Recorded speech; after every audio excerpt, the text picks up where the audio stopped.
No more dollar dominance? Is the U.S. at risk of losing its status as the world's reserve currency? And how does the Chinese regime play into all this? In this special report, we look at the currency wars playing out on the world stage, what that means for Americans, and how it stands to impact your bank account.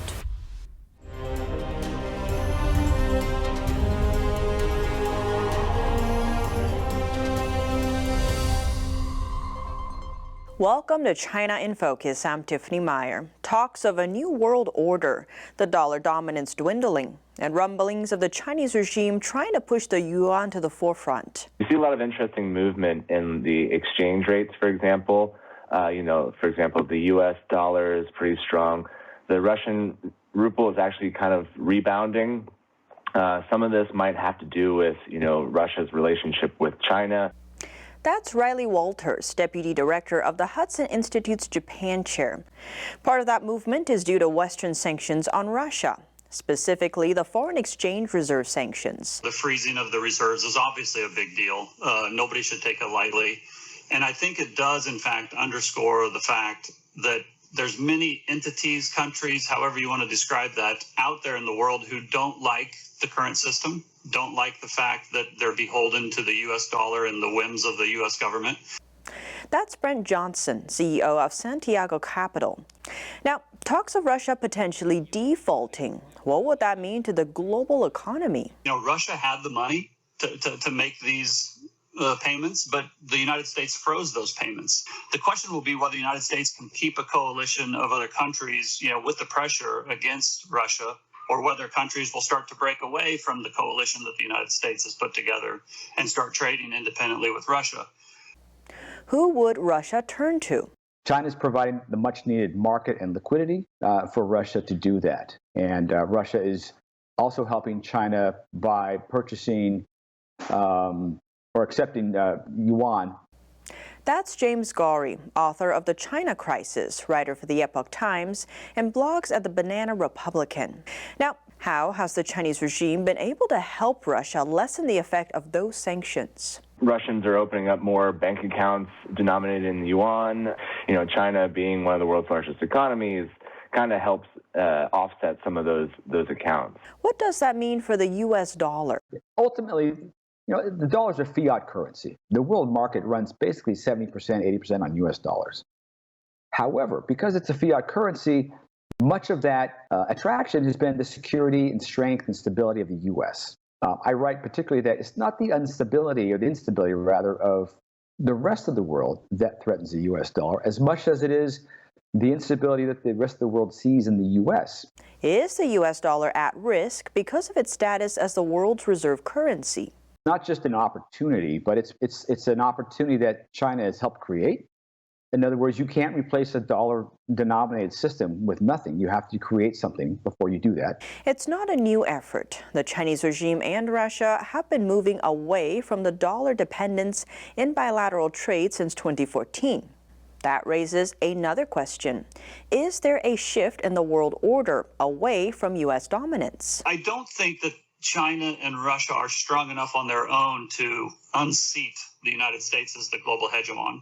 I think they might try, and I'm not saying that they wouldn't be able to do any damage. Again, I think everybody kind of gets hurt in this scenario.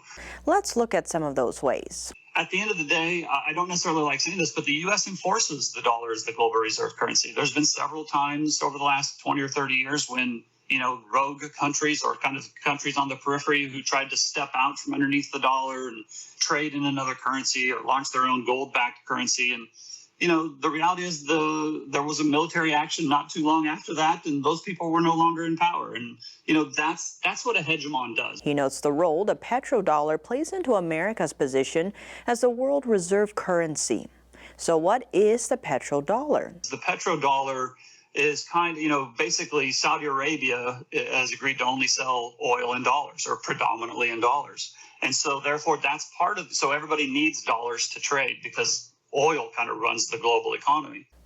And what is the dollar milkshake theory? The milkshake theory is is a concept that I have put forward that basically says the whole world has had to do the same thing. They've had to provide stimulus. They've had to provide bailouts to their industries. They've had to provide fiscal support to their citizens.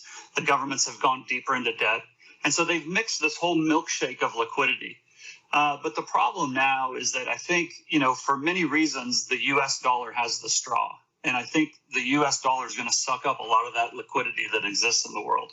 A lot of it has to do with the amount of dollar debt in the world, the amount of dollar debt that the rest of the world owes. It has to do with trade invoices that are all done in dollars.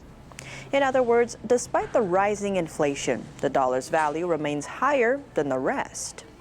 Now, what would it take for the dollar reserve status to be at risk? It would only happen, after a war, in my opinion. Typically, whoever has the global reserve currency doesn't like giving it up. It would take an incredible event for the U.S. to either give it up or to lose it.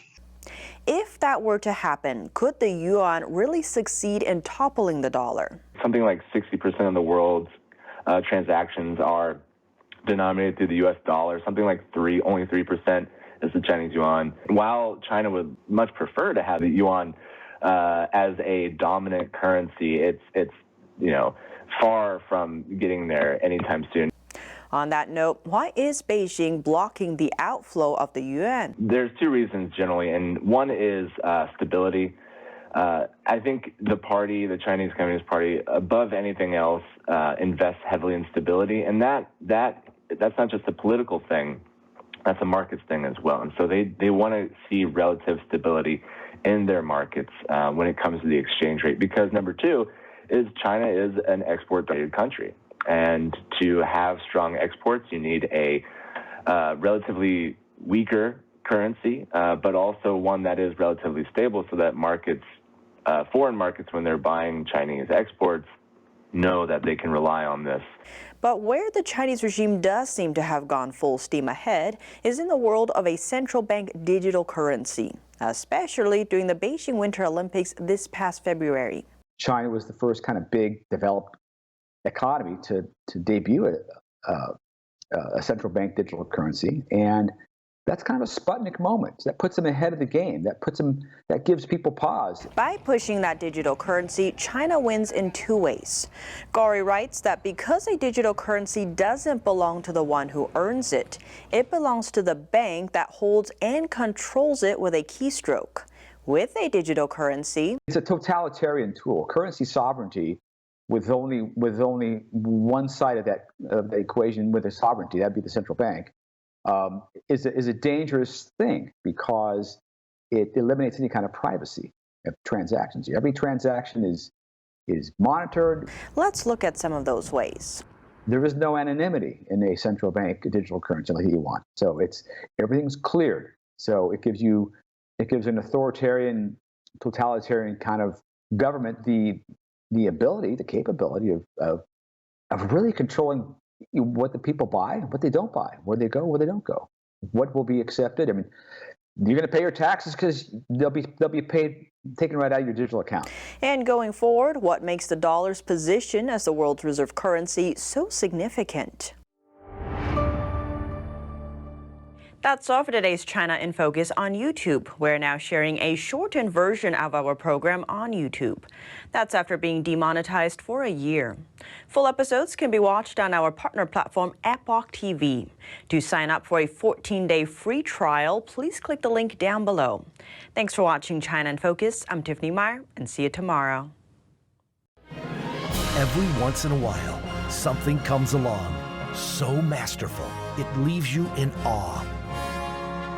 So inspiring, it changes your life. So beautiful, you wish it would never end. When that happens, it's something not to be missed. Shen Yun, an all-new production every year.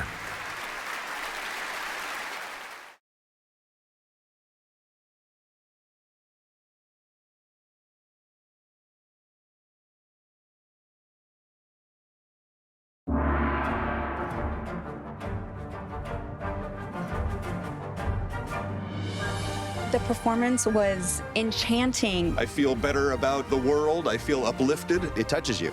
It really does. The expertise of the dancers was really, really strong. To know that it was live music was really fantastic. We didn't want to miss this. Make sure you see it. Have to come. Life-changing.